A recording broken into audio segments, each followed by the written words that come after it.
Hi everyone, and welcome to my garden. It is a beautiful, albeit a little bit cloudy day out today, and I just wanted to show you what's going on in our fall garden right now, as well as upcoming projects. So let's take a look.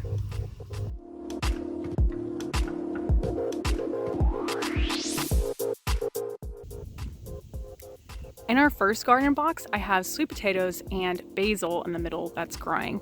And these sweet potatoes I propagated myself. I just bought a sweet potato from the grocery store and I put it in some dirt back in May and it grew sprouts. I picked those sprouts off the potato and put them in the ground and they grew these glorious vines.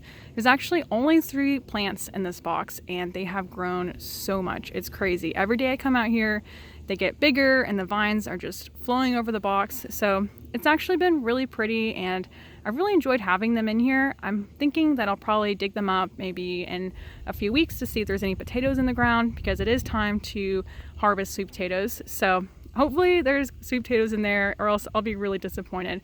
But regardless, they look really pretty and you can't see them right now, but in the mornings they get these really pretty pink flowers and the bees love them. So it's really nice to come out in the mornings and check those out. So in a later video, I'm going to talk about how exactly I went about propagating my sweet potatoes because it was pretty cool, but that'll be later on. So in the end of the box here, I have Brussels sprouts in the back, an artichoke plant in the middle left, 2 snapdragons at the bottom left, and the right, I have some kale. So the Brussels sprouts in the back, I started from seed and then I planted them in the garden about 4 weeks ago and they've been doing really well, all things considered. It's still been pretty hot here. This past week it was 80 degrees, almost 90 degrees, and so they've been doing really well considering they probably need a little bit cooler temperatures to grow. And I'm very excited for the artichoke. I cannot wait to see that grow. I'm pretty surprised it's growing as well because they need a lot cooler temperatures. But it's a pretty neat plant. It's actually a flower and you harvest the artichoke, but if you don't harvest the actual artichoke that you eat, it turns into this really pretty purple flower. So I'm hoping to grow a couple of artichokes so that I can eat some, but also let some flower. So we'll see. I have one right now and I'm also growing a seed inside my house. So hopefully at least I'll have 2, maybe 3 or 4 if I get lucky. Then at the bottom right, I have some kale. Which I just put seeds in the ground. They seem to really grow and like it. So I'm going to keep those there and keep cutting off some leaves as I need it. And then at the bottom left, I said that I had some snapdragons and those are kind of an experiment right now. I was trying to find a way to attract more bees and butterflies to the garden. And so I thought maybe I'll plant some flowers and maybe that'll attract more of those good bugs for the garden. But as you can see, this box isn't stained and that's one of the things that we need to do coming up this winter is to stain this box. So I'll show you the other boxes that we have stained. In the smaller box, I have a mandarin tree, which I bought from a fruit tree sale earlier this year. And it's done really well so far. I've been fertilizing it every few months and watering it about every other day because it has been kind of dry here, at least the last few months through the summer. But it is growing a few mandarins. I picked off most of them because the young trees aren't supposed to have many fruit, or they're not really supposed to produce fruit at all. But I was really excited and so I kept 2 mandarins on there because at least I'll have some fruit to eat at the end of this season. So it's about 2 years old. And then in the box I planted some rosemary and thyme just to add some green to the box, and it's also a great place to put some herbs. So they've done really well and have really enjoyed hanging out with this mandarin tree. As you can see here, there's one of my mandarins that I'm growing and I have another one up here. So mandarins will be ready in the winter. I think these will be ready in November or December. So they're getting pretty close to being done. I'm really excited to try some and to eat some mandarins. We love mandarins and I can't wait to have more in the future. In these 2 boxes, we have blueberry bushes. These are rabbit eye blueberries, and we bought them from a pick your own blueberry farm just down the road from our house. They were selling them in March this year, and we thought it was a great opportunity to buy some already established and fruit producing trees. So we grabbed those and built these boxes for them, and they've been doing really well. They have some new growth on them, and so very excited to have some more blueberries this upcoming spring. In this box, we have a different variety of mandarin tree. This is a page mandarin. It didn't produce any fruit this year, but that's okay. It's about 2 years old, just like the other mandarin tree. So I think maybe this spring it will produce fruit, but we'll see. Then next to it, I have some chocolate mint and also lavender. And I love having these herbs in this box. The mint is really great to make tea, and I just love smelling the lavender. It smells so good. So I've really enjoyed having these in this box. And again, it just makes it look a little bit prettier instead of just having soil around the tree. In this last box, I have more sweet potato plants. There's 4 plants in this box, and they're just growing like crazy. As you can see, the vines are overflowing from the box. So I'm hoping to pick these in a few weeks, and fingers crossed there's actually potatoes in the ground, so we'll see. Then next to it on the far right, I have a broccoli plant, which this is my first year growing broccoli, and it's actually way bigger than I thought it was going to be. There's not a broccoli flower growing yet, but I think that it only grows 1 broccoli, which is a little bit disappointing because it is such a large plant. So we'll see what happens with that in a few weeks. Then these 2 tomato plants are celebrity tomatoes. They've been doing really well. I have some tomatoes growing in here. As you can see in the foliage, there's a little green tomato in there. So probably in a week or 2, they'll be big enough to pick. I'm really excited to have some homegrown tomatoes.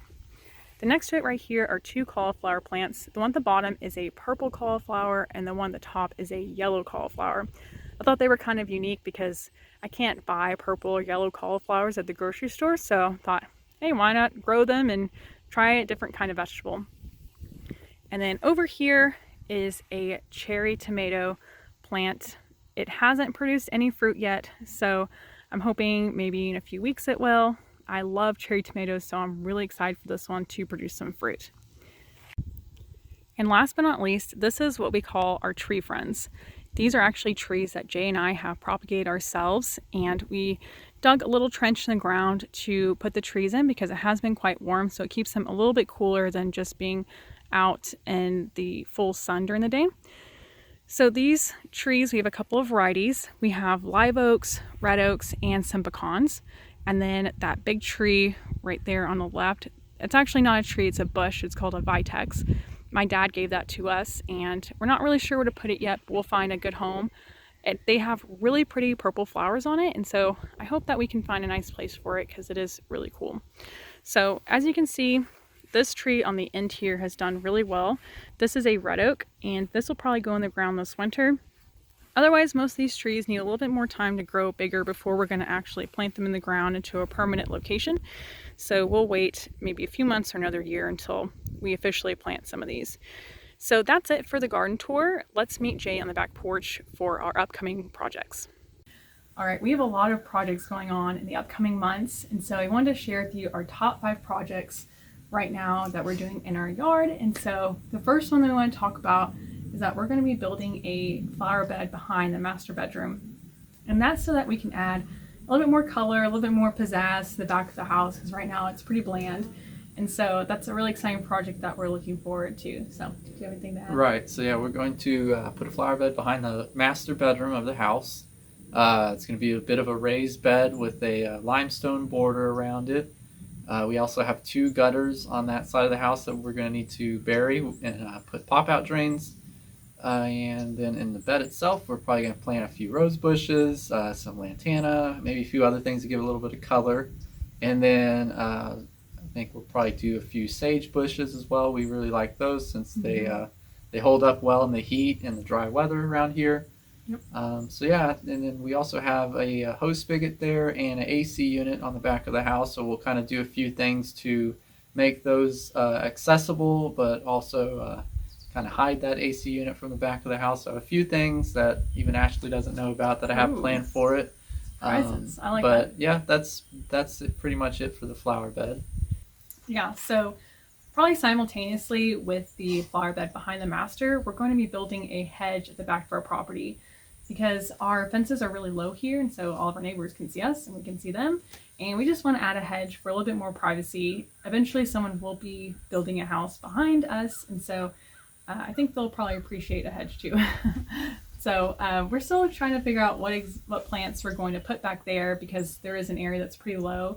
So we're still need to do some more research, but that will be upcoming and a fun project for us to do. And I think it'll just look really pretty to look out and see a nice hedge with some flowers and greenery. So. Yeah. So we'll have I think we'll have quite a bit of diversity in plants in our hedge, just because of the one end of the hedge would be much higher and drier than the other, and the other would be lower.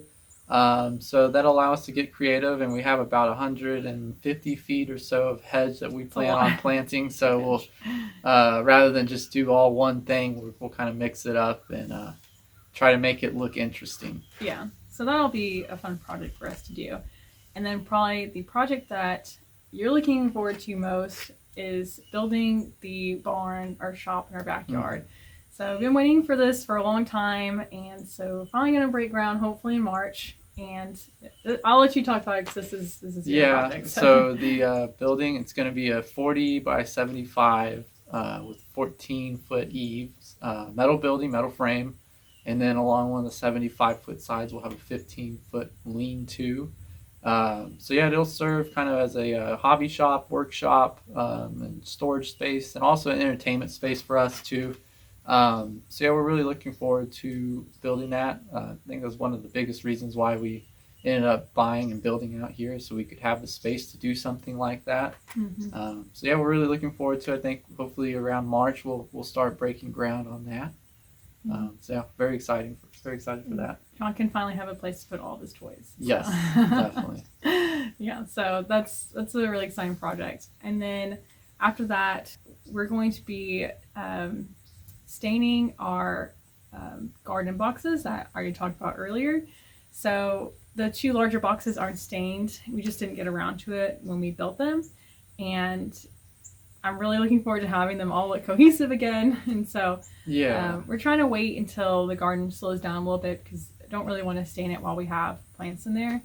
And then the last project I'm going to talk to you about is that we're going to be fixing up our front flower bed and adding new plants.